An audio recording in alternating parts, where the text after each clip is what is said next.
What's up, dudes and dudettes? This is Mr. Wicklehouse, and today I am talking to you about inequalities. Should be a pretty straightforward video because this is something that you should be very familiar with because you've been doing this for a long time. So let's get started. So, linear inequalities. We use inequalities to identify a relationship between two numbers that are not equal.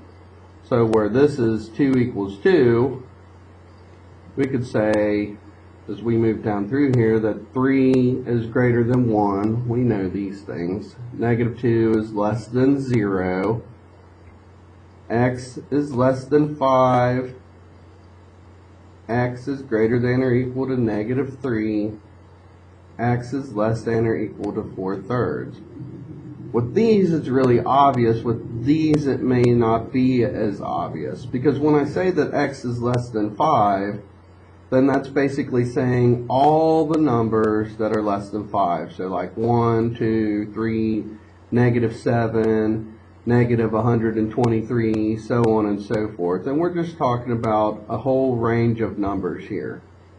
Okay? Alright. So, in algebra, a lot of times they'll give you inequalities that'll look like this, where I've got x plus something is less than something else, and I want to get these inequalities to look more like these inequalities, okay? Because that'll give me the information that I need. So in order to solve these, I just treat these inequality signs as if they were equal signs, and I'm going to solve them accordingly. So for instance, this one, x plus 2 is less than 3, I'm going to subtract 2 from both sides. And I get x is less than 1. Okay? That being said, if I did something like this, and maybe I might ask you to graph this on a number line. Here's our little number line. Here's 0, here's 1, here's 2, here's 3, here's negative 1, negative 2, negative 3. Well, I'm going to go here to 1, and I'm going to put a little circle. And whether I fill in this circle or leave it open depends on whether this is greater than or less than or equal to, or whether it's just without the equal to. Well, this one is just x is less than 1. So what I'm going to do is I'm going to leave this open. This is going to be an open circle because it's not equal to, so it's like I'm not including it. It's just an empty hole there. And then because I'm going less than 1, I'm shading everything below this. And it's going all the way down. So it's all of this. Okay? So we have to solve for x and then graph it on a number line. Let's do this one. So I'm going to add 1 to both sides.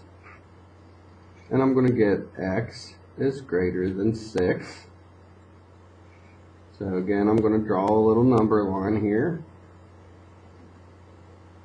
I'm going to put 0 down here. 1, 2, 3, 4, 5, 6.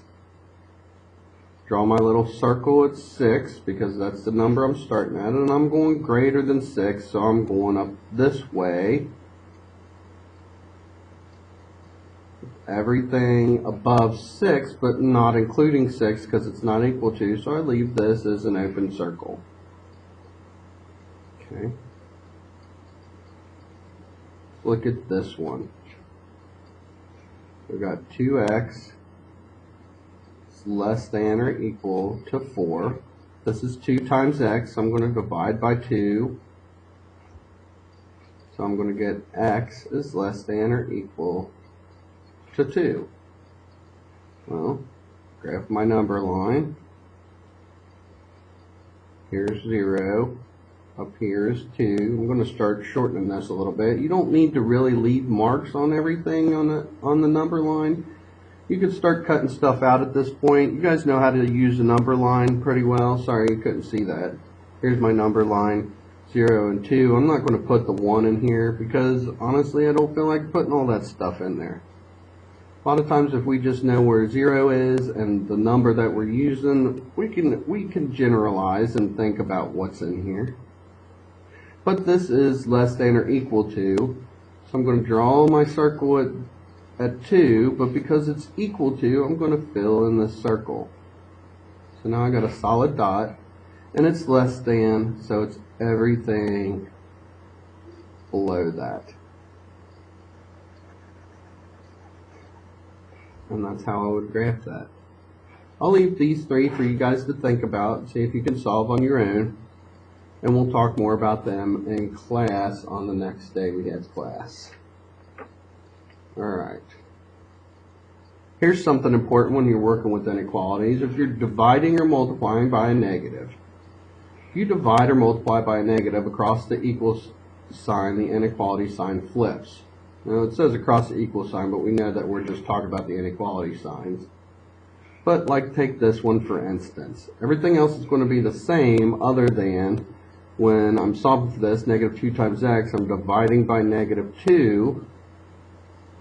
And because I'm dividing by a negative, or if I was multiplying by a negative, then what happens is I write the x, and this, instead of being less than, becomes greater than. So now I've got x is greater than 4. Graph it. Here's 0. Here's 4 up here somewhere. It's greater than, but not equal to, so it's going to be an open dot, and then I shade everything above. Let's look at this one. This one is negative x over 3 is greater than 6. Well, because this is a negative and a 3 down here, I'm going to multiply both sides by negative 3. Because I'm multiplying by negative 3, then my answer, that's going to cancel out, and I'm going to get x multiplied by negative 3, so this flips around to less than negative 18. Okay. Number line, put the 0 up here, put negative 18 down here somewhere, less than, it's not equal to, so open circle, and then everything less than negative 18. Okay. Here's one here, might be a little tricky. You see the negative sign over here, but there's not a negative sign over here. So I'm just really dividing by a positive 3, so I got x is less than or equal to negative 3. I didn't multiply or divide by a negative number, so I don't flip the sign. Up here you see I multiplied by negative 3 and divided by negative 2. This one I just divided by a positive 3, so it doesn't change anything. Okay? I'll leave these 3 for you to think about, and we'll talk about them the next day of class. Alright. Here's some notation things here. So, there's 2 types of ways that you can write your answers for these inequalities. One is called set builder notation, and one is called interval notation. So if I'm talking about this inequality right here, x is less than 3. Okay. I can write it in 2 ways. One way is in set builder notation. And what we do is we do this little squiggly bracket, and then I do x, and then I draw this little bar here. And that bar stands for such that, so this is all the x's such that x is less than 3. So essentially you're just doing squiggly bracket, whatever your variable is, that bar, and then whatever your inequality is comes after that, and then close the squiggly bracket. Pretty easy. This one, since this is x is less than 3, I have to think about where am I going to start at. I have to think about and remember several things here. So because this is less than 3, we're talking about all the way down the number line, right? And to the smallest possible number all the way down the number line, which is going to be negative infinity. It just goes on and on forever, and that's going to be our starting point. And because negative infinity can't be included as a number, I would use a parenthesis, because parentheses means I'm not including that number. And I'm going from negative infinity all the way up to 3. And because this is not equal to, then I'm doing the parenthesis again. Okay. It might help for you when you're going to do these to think about the number line and graph this inequality. We know we're starting at 3, open circle, and we're going down to forever. And think, where does that go down to for forever? Well, negative infinity. And we're coming up and we're stopping at 3. So that's where this inside comes from. And because it's open, think about the parenthesis as the open kind of circle. So like this was the open circle, so you want everything to be open. So it's the parenthesis. I don't know if that'll help or not, but it might. Okay, let's look at the next example. We've got y greater than or equal to negative 2. Okay. Well, over here, set builder notation, we do the little squiggly bracket. Our variable is y, so that's what we've got, the y. There's our bar, so all the y such that y is greater than or equal to negative 2. Close the squiggly bracket. Okay. Set builder notation is like this. Y such that y is greater than or equal to negative 2.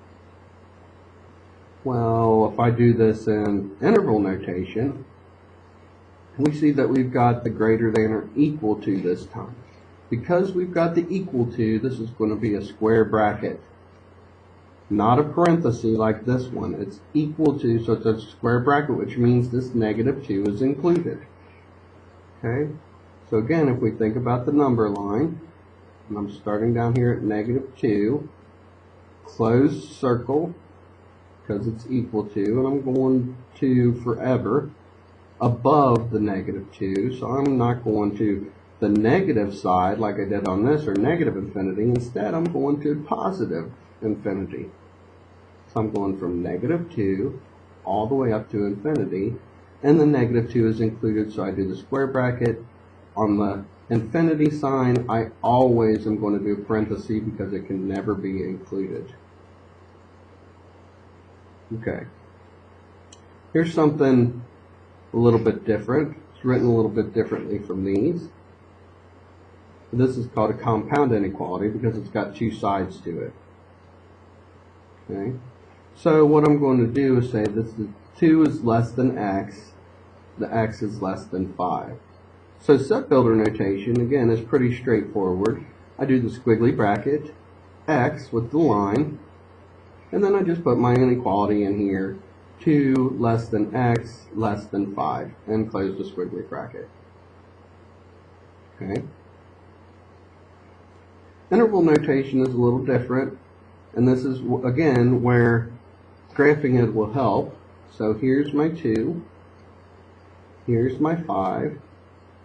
I'm including both of those numbers right now, so I'm going to do the open circle, but they're not equal to, so it's going to stay open. And then the x is between those two, so it's everything in between.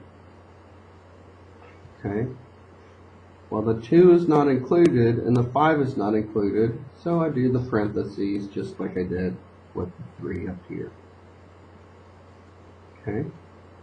All right.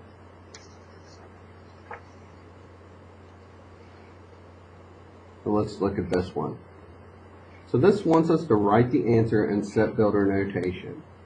Well, first of all, we see that it's not like these back here, again, where we've got the x by itself on one side and the number on the other side.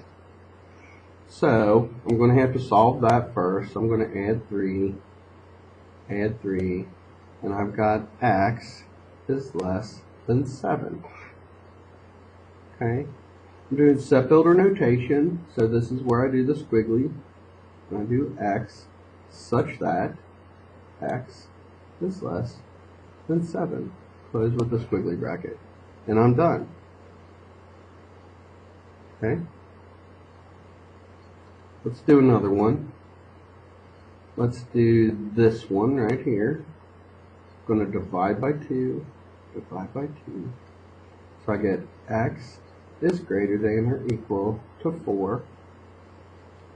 So I have squiggly bracket x such that x is greater than or equal to 4. Really all you're doing is taking this inequality and plugging it in to this little format. It's the same every time. I'll leave these last two for you to think about. Let's do these interval notations. Okay, so I'm going to subtract 7. Subtract 7. I get x is less than negative 8. If I was to graph that, and like I said, this is probably the easiest way to think about it. X is less than negative 8. Here's negative 8, and I'm going to put my open circle there, and I'm less than that, so I'm doing everything below that. So because I'm going to everything below that, then I'm going to be starting down here. Down here is negative infinity, and I'm going all the way up to negative 8. Negative infinity is never included, so I do my parenthesis.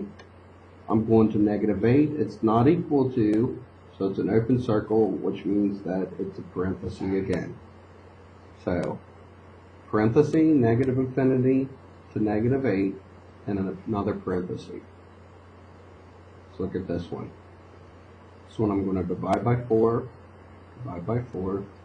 get x greater than or equal to negative 3 over 2. I reduce this. 6 over 4 becomes 3 over 2. Draw my little graph here. Down here somewhere is negative 3 over 2. That's where I'm starting at. So this is greater than or equal to, so since it's equal to, I'm going to shade it in. And it's greater than, so now I'm going this way.